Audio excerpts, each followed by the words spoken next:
G'day fellas and welcome to a casted game. Spawning in on the south side of the map, playing in the color red as the Chinese. It's Puppy Paw.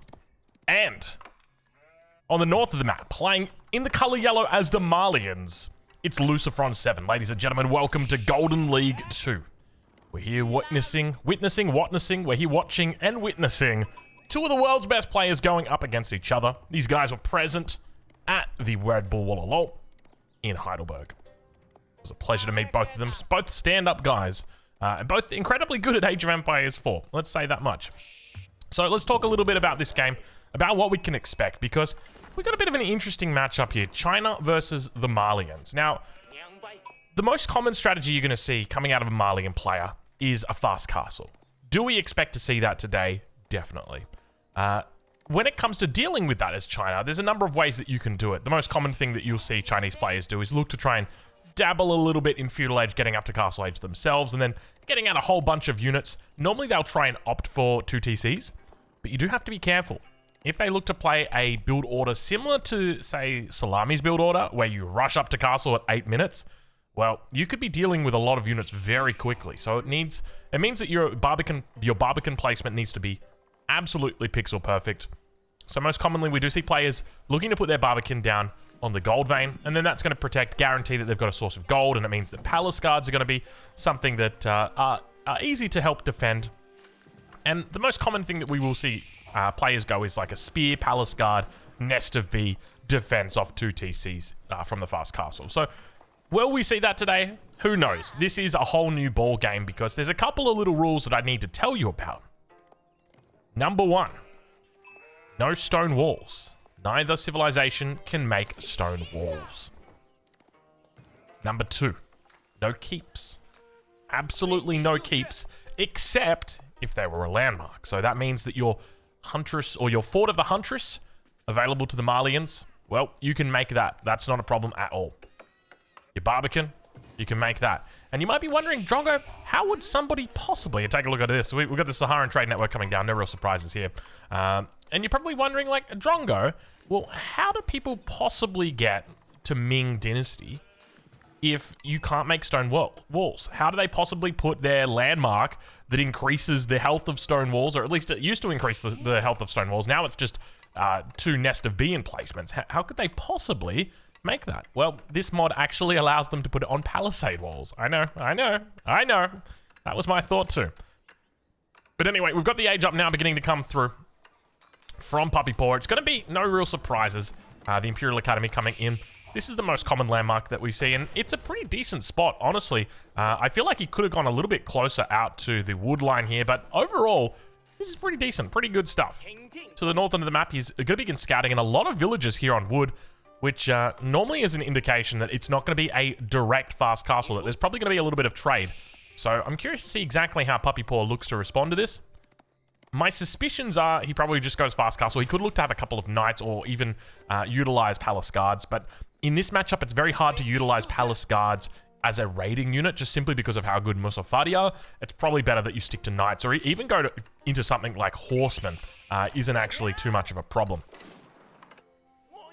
What is he walling the trading post off? So I'm assuming that he spotted out the villagers on wood and he said, okay, it's probably going to be a pretty heavy trade opening here. And look at this, we got sheep getting taken out right now. But fortunately, most of them do get away. Wait, is he going to put the Barbican over here? He doesn't have the resources for it just yet, so he's just kind of chilling out, holding the ice cream in the back of the limousine right now. But my suspicions are this is a Barbican. This is interesting. I don't think I've ever seen this before. This is a big commitment, right? Like, I don't know how much I agree with this, because you could just come trade to this. Now, I mean, this is a lot safer for you to just walk. So is that what we see? Do we, hold on, okay. So the Barbican comes down immediately. All right, now we're talking. So the traders, I mean, the thing is, right, Lucifron is going to need to bring villagers out here. He's going to need to put a market down here. He's going to need to put a market in this corner, and then that's where he's going to begin trade. Now, we've seen Lucifron use trade before, so it's no real surprise to see that happening here. We take a look, though. He's going to be an early sofa coming out from him. He's already got the warrior scout, just looking for villagers, looking for that Barbican. Can't spot it. Yeah, there's a good reason why you can't spot it, mate. Well, let me just tell you a little something over here. Now, this is the thing, right? Like, I suspect you're probably only going to be able to surprise your enemy with this once. But it still is a pretty cool story to write home about. I'm curious how this goes for him, though, because remember what I said earlier about Barbican placement on the gold? The reason why that is because if Lucifron goes fast castle, gets 5 javelins out, marches them to this gold vein, you lose this gold vein because you don't have a Barbican on it. So it's imperative that you are protecting this gold vein through some other mechanism because if you lose it, it's going to be very, very difficult for you. Otherwise, you're just going to be, playing without upgrades and playing without any kind of gold units. But look at this. Hold on a minute. We're entering into the cinematic mode. I think this is going on the thumbnail. Ladies and gentlemen, get your pictures ready. This is a bad situation to be a Malian player as the villager number 1 goes down. Second villager also does not... Oh, he takes a shot. Jeez Louise, look at the length of that right there. Well, there it is, ladies and gentlemen. It is the brand new way to stop the Malians trade. Who would have thought that it would have been a Barbican? And that's like, it's a forward Barbican, but at the same time, it's really not that crazy of a Barbican. I feel like this could be stopped quite easily. As I mentioned before, I think if Lucifron was aware that this was a potential strategy, like a single warrior scout just kills both of these vills. So you'd have to bring at least 4 vills out next time you do this. And maybe it's like, you have the 4 vills out, and maybe you even need a spearman out. I'm having a look at my little guy right now. Hold on, give me a second, guys. I can hear him crying. He's looking all right. He's fine. He's flailing his legs around on the carpet. He'll be fine. He'll be fine. All right. Well, the upgrade's going to be starting to come through. We'll take a look once again over at that Barbican and how it's doing over there. All right. You may have noticed a little bit of a skip right there in the video. That was me going to check on the little man. He's all good now. He's sitting up. So for anybody wondering right now, so I'm casting in the studio, and I got him. I'm watching him on the baby cam. He's chilling out. He's having a good little time. He's sitting up. He's playing with some toys, and yeah, he's got lots of pillows around him. He's having a good time. He's very independent now, which is nice because I can just kind of leave him chill for a little bit. I feel like I'm still being a bad parent in a way because I'm not right there monitoring him, but I got the little baby monitor, so it's okay. It's got the video feed. So anyway, that's enough about me. Let's focus on this game right here because now that Puppy Paws shut down the trade, at least the trade for the moment, where do we go from here? Spear's now coming out from him. He was supervising them, no longer going to be the case. Already moving over very early on to berries. This is quite an early berry move as well. Normally you'd be looking for a berry transition at like around the 10-minute mark. So this is pretty early on the berries. He mustn't have gotten a lot of sheep, but I didn't check. And speaking of a lot of sheep, there's going to be a lot of villagers very, very soon. Puppy Paw now working hard on that second town center. He's got enough resources for it. So no real surprise seeing a second town center come out. Over on the other side of the map, Lucifron going to be picking up a lot of upgrades. This is kind of wild seeing players pick up this many upgrades before they click up. Normally, I would expect to see it after they've clicked up, after they've got their, their gold productions all sorted, but he has got the tier 1 mining upgrade, which is going to help him out a huge amount.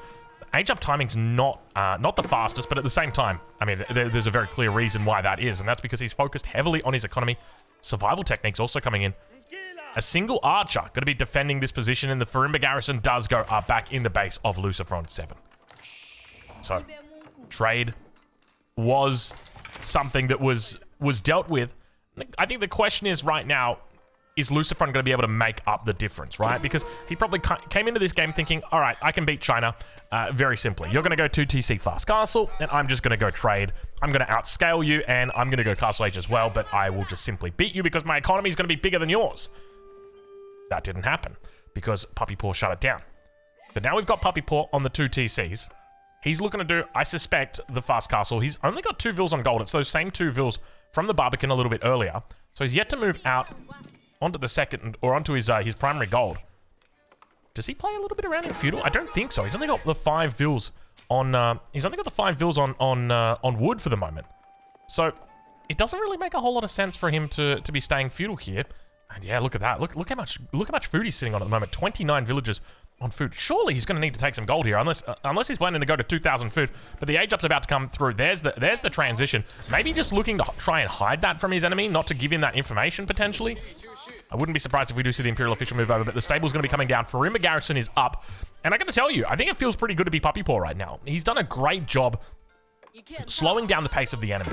The question is how he's going to deal with the composition coming out from his opponent, because I'll be honest with you, it's a difficult composition to play against. The Malian units, the way that they work, they deal very effectively with any kind of armored composition. And now we do actually see Puppy Paw going to be pulling off the gold.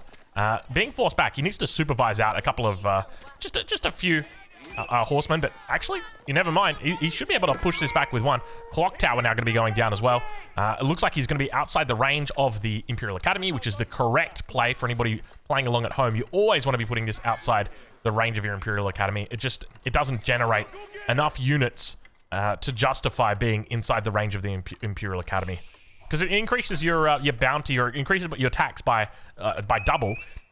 You used to get 32 tax for every siege engine you'd make, but they changed it to 4.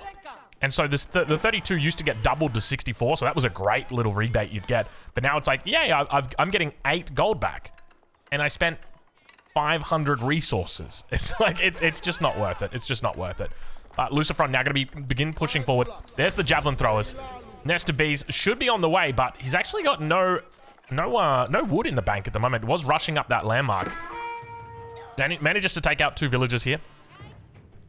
Still nothing happening over on that eastern front. I keep checking in with it. I mean, he's done a really good job of shutting it down. But my fear here is that he's going to be idled out quite a bit until he can actually deal with these units back at home. And it's hard because on one hand, you want to go for knights to try and deal with these, but then the donzos come up. So now you've got to play archers. You play archers, they get countered by the javelin throwers. So I think something reasonable could have been like an outpost or two. If he'd gone for an outpost here, it would have done a lot of work. Just because having to siege down an outpost, it just buys you a lot of time. But we do hear the first of the relics getting picked up. Lucifron in the middle of the map, going to be looking for a contested relic. Still that safe relic for both players here. Now moving over towards the town center on that west side. Right on board with Puppy Paw. And see exactly how he's doing is beginning to make palace guards. So no real surprises there. Palace guards are very effective, but expect to see a quick transition away from these this standard opening that you love to see from the Malians into something more orientated around the Musafati. So maybe it's Musafati together with Sofa. Could be a really good combination here. I'll have to wait and see exactly how Lucifron looks to play it. All right, well, Barracks is beginning to come down. He's actually got them outside the radius of the Imperial Academy. I'll be honest, guys, it shits me off. It's like, come on, man. It's one tile. It might not seem like a lot, but let's say it makes 10 units. You're missing out on 40 tax that you could be picking up. And that 40 tax, you know, you could be reinvesting it. And speaking of reinvesting, hello. We've got a few idols over here. Puppy Paw. And I think this is a bug that honestly needs to be fixed. Villagers that are trying to pick up from deer or boar or berries that don't have space, they don't show up as idle, and it's really painful. Really, really painful. First nest of bees finally coming through now for Puppy Paw. This probably would have been enough to hold off the initial forces that came through, but he was just a little bit late with it. And the palace guard numbers are quite low here. He's up to 6 palace guards, a couple more in queue. Should be able to protect the nest of bees, and that's going to shut down this attack. But just keep in mind, the Musafati are now out on the field. He's going to be looking to go heavily into those outposts on the south side. 4 villagers down here. And now we've got ourselves a game. Here's the nest of bees. Let's do it, baby. Bring it out. Show them what you got. Great damage coming through there. Some more javelins going to be coming up the rear. And let's focus a little bit on what Lucifron's up to, because is trade even on the cards here? It was originally, but not anymore. It's been shut down completely. And now we've just got Puppy Paw up against Lucifron. Lucifron going to be playing just a very original, traditional style of Malians. Musafati going to be looking to go up here against the palace guards, and you can really see the difference in army size here. Villagers going to be pulled, looking to try and get the repairs up, and there's so many melee units here. Musafati just cleaning house. Look at how much damage they're doing back here. Javelins going to be looking to try and pick off the villagers. Getting some really nice kills here. He's up to 10 worker kills here. Slowly and steadily working it down. Beautiful splits on the backside, and Lucifron looking very, very strong. Just coming out too far with these units. Ideally needed to keep them under the town center. Loses a lot as a result. And now those villagers continue going down. He's down to 13 villagers here. They're going to continue struggling to survive. He's still got a pretty decent lead though, right? Like still sitting on a 16 villager lead, still on 2 TCs, still on Song Dynasty, so technically 2.66 TCs. So things aren't terrible for Puppy Paw right now. The only issue is he's down a little bit when it comes to the military. 4 military population against 22. So Yeah, it's a little bit of a struggle. Vils heading for the gateway. Managed to make it out. Surviving, dropping off the gold, and now heading to the wood lines. But, you know, we talked about this gold early on, didn't we? The Barbican going down stopped all of this. But at the end of the day, you got to wonder whether it was worth it. Surely, maybe an outpost would have been enough to justify that. And then the Barbican can go back here. But the damage that's been done just by not having that Barbican has been massive. You can't underestimate just how much defensive power it provides. Musafati now coming in, and this is what concerns me the most. Because behind this, everything is going well for Lucifron. He's just pumping out units 5x5 by 5x5, non-stop. And at the same time, he's investing in upgrades. We see those continuing to come in, and now more villagers got to be going down. And look at this. Slowly, that villager count going to be evening up. Remember, he's also picking up relics. He's also getting upgrades. We just saw imported armor coming through for the sofas, which means that in the event sofas do make it back onto the field, they're going to be having plenty more armor than what you'd normally expect a cavalry unit to have. Let's see if we can find one. There we go. So he's got the +2. +1 are also about to come through now here. Down towards that south side, though. Javelin throwers joining the fray. And Lucifron really just putting on pressure, not giving Puppy Paw a chance to build up here. Outposts finally going to be coming down on this wood line. I can't help but feel... Oh, thank you, Puppy Paw. It feels... It's better late than never, but you can't help but feel like it would have been nice just a little bit earlier than that. You know, this has been a constant alleyway or almost roadway, the way that Lucifron's been treating it. Just coming in on this backside, idling out gold and wood, and now going to be in trouble once again. Heading towards those outposts. Manages to get up the third one. Spear's going to be moving across, yet to receive their veterancy upgrade. And now those villagers running for their life. 14 villagers, the difference here. 27 villagers already going down this game. Puppy Paw really struggling to keep his head above water. He's moving into a more spearman-orientated composition. 10 spears coming out, a consequence of dealing with the Musafati and at the same time not having the gold to support Palace Guards. He's sitting on 225 at the moment, but that's about it. And now that farm transition on the south side is going to get stalled out. Things going from bad to worse here for Puppy Paw. I'm starting to worry. You know, it was looking good at the start of the game with this Barbican. And now all of a sudden, it's just gone from bad to worse. A barracks being thrown down. I'm not sure exactly why the barracks have been thrown down. Puppy Paw definitely panicking a little bit. And it definitely feels like a tough game from Puppy Paw. Lucifron doing a great job to put him on the back foot. Towards the base of Lucifron, though, what do we see? Just a huge amount of production. Look at the amount of production that's coming in here. 2 barracks, 2 archery ranges, or rather 3 barracks and 2 archery ranges. He's having a field day when it comes to production. And continuing to rally in more and more units. The economy's booming. He's only 5 villages, the difference here. He's picked up all 5 relics, or at least, hold on. Oh, never mind. 3 sacred sites, 3 relics, and there's the 4th one coming in. Where's the 5th relic, though? Hold on. I see 4 relics. He must be... Actually, where's the 5th relic? I didn't check. Maybe it didn't spawn in. Or maybe he's just got it chilling out, but there's good game. He's probably just got it chilling out somewhere. Good game gets called. No real surprises there. It looked well and truly over, but I guess it just goes to show the importance of the Barbican placement and why you got to keep that bad boy in your base. Ladies and gentlemen, go check out EGC TV. Link is in the description. I'll catch you guys in the next one. Thank you for watching.